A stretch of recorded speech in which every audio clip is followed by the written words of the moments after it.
one, I'm going to add two periodic signals. One periodic signal I have x is equal to phi sine this signal I have. I am going to define one more signal x1 equal to. I'll use the same thing. I'll just change the frequency. I'll change this 1000 to 2000. And I'm adding both. Y is equal to x plus x1. Now I am plotting dot t comma x, t comma y. Able to understand? I am not running you a pre-written code. I am writing all the code live so that you will get a live feeling of where to change the code, how to debug the error, other thing. That's why I'm writing the code live and showing. I am not referring to any book also. Okay, this is to show to you that how the basic programming knowledge in signals and systems can enhance your understanding on DSP concepts.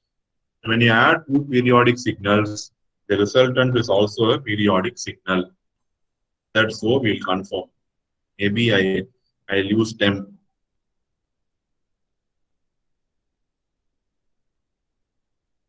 It is also periodic. Periodic means it is repeating. This sine wave is repeating after 1 millisecond. And this is also a periodic signal. What is the period? See, it is having one positive, one small sine wave, one negative. This is one period. This is also having a period of 1 millisecond. How to find the period? You have to start and you have to end at the point where the signal is going to repeat. So here you see in this first example, one full cycle is going to be a time period 1 millisecond. The second one you see, it is having four portions, one positive half, one small negative half, one small positive half, one big negative half. So this is also 1 millisecond. So the period is 1 millisecond here also. Assume I'm going to change this 2000 to 4000. See the difference?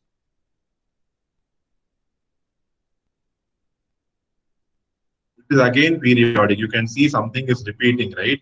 It is again periodic. Only thing you have to find what is the period. So you can see when you add two periodic signals, the result is again going to be a periodic signal. Okay. Same thing happens when you subtract. I'm giving minus sign. See here, when you subtract two periodic signals, that is again going to be periodic. It's again periodic. It is repeating, right? But when you multiply two signals, there is no guarantee. I am replacing this by multiplication. So when I multiply two periodic signals, there is no guarantee. So whenever you get this thing, you have to use dot star because it will. I say sometimes the matrix elements are not same. When you multiply two signals, it might be periodic, it might not be periodic. Here it is periodic. So if I remove this pi, you will see it will become non-periodic.